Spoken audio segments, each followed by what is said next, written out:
नमस्कार साथियों, BDR learning channel में पुनः आपका बहुत बहुत स्वागत है। वार्षिक परीक्षा सत्र 2024-25 अंतर्गत इस वीडियो में हम कक्षा 9वीं के सोशल साइंस यानी सामाजिक विज्ञान प्रश्न पत्र के समाधान देखने वाले हैं। यदि आपका भी पत्र कोड 943 आया हो, सेट आपका C आया हो, तो आप इस वीडियो के माध्यम से अपने उत्तरों का मिलान कर सकते हैं। प्रश्न क्रमांक 1 में सही विकल्प चुनकर लिखना था, जिसमें पहला दिया गया था भारत के मध्य से गुजरने वाली कर्क रेखा का मान कितना है। कर्क रेखा भारत के बीच से गुजरती है और भारत को दो भागों में बांटती है और इसका मान 23.5 डिग्री उत्तरी अक्षांश है, 23 डिग्री 30 उत्तरी अक्षांश। इसका सही उत्तर हो जाएगा ऑप्शन स। दूसरा प्रश्न है भारत में सबसे लंबी तट रेखा वाला राज्य कौन सा है। गुजरात राज्य भारत में सबसे लंबी तट रेखा वाला राज्य है। सबसे ज़्यादा समुद्री रेखा गुजरात में ही है भारत में। तीसरा है जैकोबिन क्लब का लीडर कौन था। मैक्सिमिलियन रोबेस्पियर जैकोबिन क्लब का लीडर था। द आपका सही उत्तर हो जाएगा रोबेस्पियर। चौथा है किस देश की संसद को ड्यूमा कहा जाता है। रूस की संसद को ड्यूमा कहा जाता है। ब सही इसका उत्तर हो जाएगा। पांचवा है भारतीय संसद के कितने सदन हैं। भारतीय संसद के 2 सदन होते हैं। भारतीय संसद के उच्च सदन को राज्यसभा और निम्न सदन को लोकसभा कहा जाता है। तो इसका उत्तर हो जाएगा ऑप्शन स 2। छठा है करीम ने पालमपुर में कौन सा केंद्र खोला था। ये आपके अर्थशास्त्र का चैप्टर 1 का प्रश्न है। पालमपुर गांव की कहानी, और उसमें करीम ने कंप्यूटर केंद्र खोला था पालमपुर गांव में। तो इसका सही उत्तर हो जाएगा। प्रश्न क्रमांक 2 में रिक्त स्थानों की पूर्ति करना है। पहला है मानसून शब्द की व्युत्पत्ति अरबी भाषा के मौसिम शब्द से हुई है। दूसरा है रूस में संपन्न किसानों को कुलक कहा जाता था। रूस में जो धनी किसान थे उन्हें कुलक कहा जाता था। संविधान सभा के अध्यक्ष डॉक्टर राजेंद्र प्रसाद थे।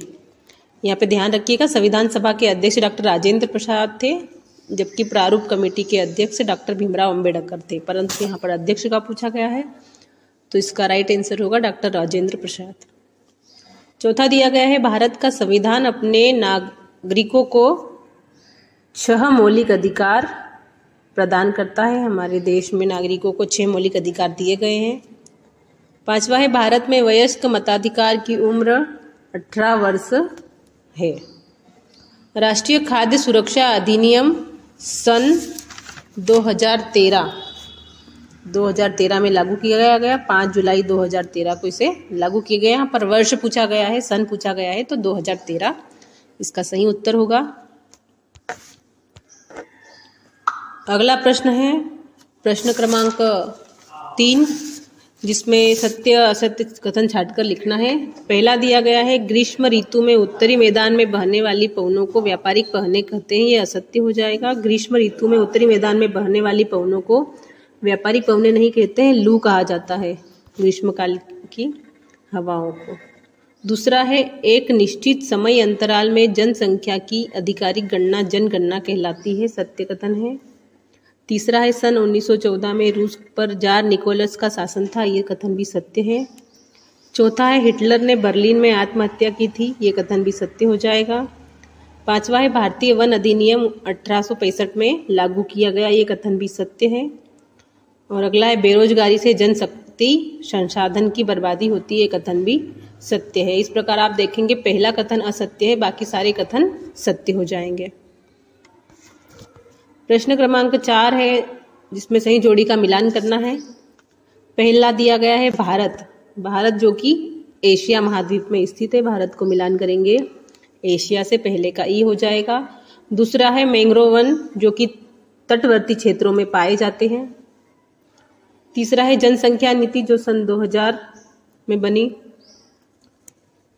चौथा है गेस्तापो, गुप्तचर राज्य पुलिस को गेस्तापो कहा जाता है। पांचवा है बिरसा मुंडा जो कि छोटा नागपुर से संबंधित है। अगला है संविधान सभा जिसका गठन दिसंबर 1946 में किया गया। पहले का ई, दूसरे का डी, तीसरे का एफ, चौथे का सी, पांचवे का बी और छठे का ए। प्रश्न क्रमांक 5 देखते हैं। प्रश्न क्रमांक 5 में पहला पूछा गया है, विश्व का सबसे बड़ा नदी द्वीप कौन सा है? तो इसका उत्तर हो जाएगा माजुली। माजुली जो कि असम में स्थित है, वो ब्रह्मपुत्र नदी द्वारा बनाया गया विश्व का सबसे बड़ा नदी द्वीप है। दूसरा है, स्टेट जनरल की बैठक कहाँ हुई थी? स्टेट जनरल की बैठक फ्रांस में हुई थी, फ्रांस से संबंधित है ये। और तीसरा है, दास कैपिटल किसकी रचना है? तो दास कैपिटल कार्ल मार्क्स की रचना है।